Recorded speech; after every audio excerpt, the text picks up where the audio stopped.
नमस्कार, खबरों का पंचनामा देख रहे हैं आप। मैं हूं निशु दुबे। हम लेकर आए हैं देश दुनिया की 5 बड़ी खबरें जिस पर चर्चा के लिए मौजूद हैं कैपिटल टीवी के editor in chief doctor Manish Kumar. बहुत बहुत स्वागत सर आपका। धन्यवाद। चलिए सबसे पहले एक नजर हेडलाइंस पर। प्रधानमंत्री मोदी ने नए सेवा तीर्थ प्रधानमंत्री कार्यालय का उद्घाटन किया। पीएम ने सेवा तीर्थ से कई योजनाओं की घोषणाएं की। संसद में आज फिर हुआ भारी हंगामा। राहुल के खिलाफ लाए प्रस्ताव पर बेबाकी से बोले किरण रिजिजू। 9 मार्च से सदन की कार्यवाही फिर होगी शुरू। चुनाव आयोग ने बंगाल की मुख्य सचिव को दिल्ली बुलाया। मुख्य सचिव पर निर्देशों की अवहेलना का है आरोप। तमिलनाडु के मुख्यमंत्री स्टालिन ने 1 करोड़ से अधिक महिलाओं के खाते में डाले 5,000 रुपए की बड़ी चुनावी घोषणाएं। बांग्लादेश में बीएनपी की जीत पर पीएम मोदी ने दी बधाई। तारिक रहमान से फोन पर की बात। खबरों में सबसे पहले बात पीएम मोदी की, क्योंकि प्रधानमंत्री मोदी ने नए सेवा तीर्थ प्रधानमंत्री कार्यालय का उद्घाटन कर दिया है। साथ ही साथ इस मौके पर 100 रुपए का स्मारक सिक्का भी जारी किया है। प्रधानमंत्री कार्यालय अब सेवा तीर्थ भवन में शिफ्ट किया गया है। सेवा तीर्थ से पीएम राहत योजना, लखपति दीदी लक्ष्य दोगुना, कृषि infrastructure fund and startup India FOF 2.0 जैसी बड़ी घोषणाएं की। सेवा तीर्थ में प्रधानमंत्री कार्यालय, राष्ट्रीय सुरक्षा परिषद सचिवालय और कैबिनेट सचिवालय एक साथ है। हालांकि इससे पहले आखिरी कैबिनेट बैठक हुई ब्रिटिश काल की बिल्डिंग में। ये आखिरी कैबिनेट बैठक थी। कैसे देखते हैं सर आप इसको? देखिए, प्रधानमंत्री मोदी ने आज इतिहास रचा है। पहले जब कोई भी विजय चौक पे जाया करता था और राजपथ लिखा जाता था नाम उसका, प्रधानमंत्री ने कर्तव्य पथ रखा और सारे लोगों के मुंह से अनायास यही शब्द निकलते थे। उधर पार्लियामेंट को लोग देख रहे हैं, इधर north block, south block, Rashtrapati Bhavan को, तो लोग कहते थे कि तो अंग्रेज बना करके चले गए, हिंदुस्तान में पता नहीं कब क्या बनेगा। वही बिल्डिंग अंग्रेजों द्वारा बनाई गई बिल्डिंग वो चल रही थी अभी तक। प्रधानमंत्री मोदी ने इसको बदला है। आज आपने देखा कि किस तरीके से तस्वीरें भी आगे किस तरह से सजाया गया। तो ये जो सेवा तीर्थ, जहां से लोगों की सेवा की जाएगी, पहले क्या होता था, प्राइम मिनिस्टर ऑफिस वो सीट ऑफ पावर होता था। इंदिरा गांधी ने पीएमओ का निर्माण किया था, जहां से पूरे देश को हाँका जाता था। प्रधानमंत्री मोदी का मॉडल अलग है, वो जगह सेवा करने के लिए। और ये सिर्फ पीएमओ ही नहीं, कुछ सेंट्रल मिनिस्ट्री नहीं, ये पूरा प्रोजेक्ट, नई संसद की बिल्डिंग आपने देखा, पीएमओ नया, तमाम मंत्रालय, ये कर्तव्य पथ के दोनों साइड, ये सेंट्रल विस्टा प्रोजेक्ट के तहत किया गया है, जिसका विरोध ये कांग्रेसी और उसका इकोसिस्टम कई सालों तक किया, लेकिन अंततोगत्वा हुआ वही जो प्रधानमंत्री मोदी ने करना चाहा। अब बात करते हैं राहुल गांधी की, क्योंकि बीजेपी सांसद निशिकांत दुबे ने राहुल गांधी के खिलाफ ऐसा प्रस्ताव दिया है जिससे उनकी सदस्यता जा सकती है। इसी पर केंद्रीय संसदीय कार्य मंत्री किरण रिजिजू ने कहा कि इस मामले को सदन की समिति को भेजा जाए, आचार समिति को भेजा जाए या सीधे लोकसभा में लाया जाए, यह तय किया जाएगा। हालांकि संसद में बजट सत्र का पहला चरण पूरा हो चुका है। अब 9 मार्च से सदन की कार्यवाही एक बार फिर शुरू होगी। वहीं आज भी संसद में भारी हंगामा देखने को मिला और विपक्ष ने सदन को नहीं चलने दिया। राहुल गांधी की मुश्किलें लगातार सिर्फ बढ़ती जा रही है। देखिए, राहुल गांधी के खिलाफ एक्शन लेना जरूरी हो गया था।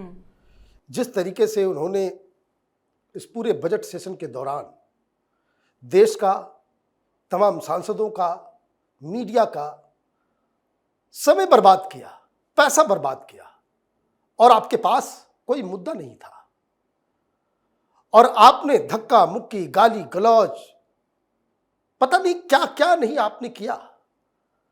किसी मंत्री को हाथ पकड़ लेना, किसी स्पीकर को जो है यार बता देना, किसी को कह देना कि आपको माफ कर रहा हूं क्योंकि आप हमारे पार्टी में थे पहले, किसी सांसद को गद्दार कह देना। तो ये लक्ष्मण रेखा को इन्होंने क्रॉस कर दिया।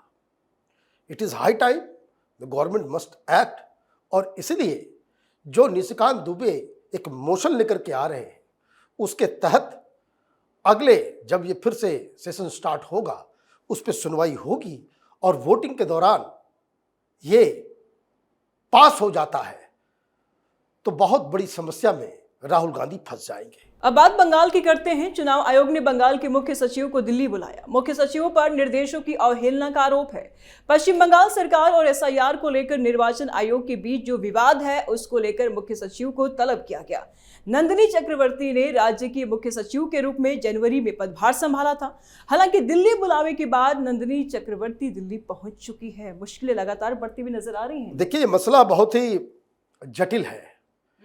एसआईआर के दौरान लगातार इलेक्शन कमीशन आदेश पे आदेश दिया जा रहा था और चीफ सेक्रेटरी से एक्शन लेने के लिए कहा जा रहा था। ये एक्शन नहीं ली। अब लास्ट में इलेक्शन कमीशन ने कुछ दिन पहले एक और चिट्ठी लिखी कि आपको ये 5 एक्शन लेने के लिए कहा गया था, उसका एक्शन टेकन रिपोर्ट आप बताएं, कि जिसमें कुछ लोगों के खिलाफ एफआईआर करना, कुछ लोगों को खिलाफ केस करना, कुछ लोगों को बकायदा उस एसआईआर प्रोसेस से बाहर करना, ये तमाम तरह की लिस्ट थी। लेकिन ममता बनर्जी सुप्रीम कोर्ट चली गई प्ली लेकर के कि इलेक्शन कमीशन के जो तमाम आदेश हैं उसको निरस्त किया जाए। तो सुप्रीम कोर्ट से तो कुछ फैसला हुआ नहीं, तो वो निरस्त हुआ नहीं और चीफ सेक्रेटरी साहिबा इन्होंने एक्शन लिया नहीं, तो अब इनको बुलाया गया है। मुझे लगता है एक मौका दिया जाएगा और इसके बाद भी अगर पश्चिम बंगाल की चीफ सेक्रेटरी साहिबा अगर वो काम नहीं करती हैं तो इनके खिलाफ भी कार्रवाई होगी। जी, अब बात तमिलनाडु की, क्योंकि तमिलनाडु में अगले कुछ महीनों में चुनाव हो सकते हैं और उससे पहले ही आज मुख्यमंत्री स्टालिन ने ताबड़तोड़ चुनावी घोषणाएं की और साथ ही कलेगनार महिला अधिकार योजना के तहत तकरीबन 1 करोड़ से अधिक महिलाओं के खाते में 5,000 रुपए जमा कराए गए। मुख्यमंत्री स्टालिन ने बताया कि 3,000 रुपए एडवांस में दिए गए हैं। समर स्पेशल पैकेज के तहत 2,000 रुपए भी दिए गए। हालांकि उन्होंने ये भी आरोप लगाया कि कुछ लोग चुनाव का हवाला देकर इसे रोकने की कोशिश कर रहे हैं, लेकिन उनके रोकने से पहले ही सरकार ने ये काम कर दिया। मुफ्त की रेवड़ियां कितना असर डालेगी चुनाव में? देखिए, इस देश में हर पार्टी ये काम करती है, लेकिन ये इन्होंने अजूबा कर दिया। अभी 3 महीने के बाद, या आप समझिए कि फरवरी खत्म होते होते चुनाव की घोषणा कर दी जाएगी। और आपने स्मार्टली क्या काम किया, फरवरी, मार्च, अप्रैल 3 महीने का वो कलेगनार महिला अधिकार योजना के तहत 1,000 रुपये महिलाओं को मिलते हैं, तो आपने 3,000 का दे दिया। और गर्मी के लिए आपने ऊपर से 2-2 हज़ार मैंने 5,000 रुपये आपने ट्रांसफर कर दिए। तो कहाँ है वो सारे लोग? किसने ये आइडिया दिया? डीएमके को ये स्ट्रेटजी बनाने का गुण कौन देता है? प्रशांत किशोर ही तो डीएमके के पहले हुआ करते थे सहायक, उसके स्ट्रेटजिस्ट। बिहार में जब हुआ तो प्रशांत किशोर पहुंच गया सुप्रीम कोर्ट कि ये बड़ा इलीगल काम हुआ है। बहुत सारे लोग बिहार में हारने के बाद, बहुत सारे पत्रकार, कांग्रेसी और ये सारे लोग आर्टिकल लिख रहे थे। ये कोई तरीका नहीं है।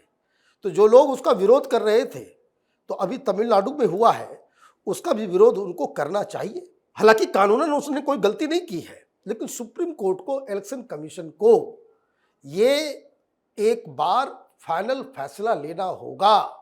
ये जो मुफ्त की जो रेवड़ियां, ये केजरीवाल ने जो बीमारी जो दी है, ये केजरीवाल नाम का वायरस, ये जो पूरे देश को जो पकड़ा है, उसमें सारे लोग, हर पार्टी, बीजेपी हो के समाजवाद, सारी पार्टियां, कोई इससे अछूती नहीं है। ये हिंदुस्तान को खोखला कर रहा है, इसके ऊपर लगाम लगाने की आवश्यकता है। खबरों के आखिर में बात बांग्लादेश चुनाव की। दरअसल बीएनपी ने बांग्लादेश में भारी बहुमत हासिल की है।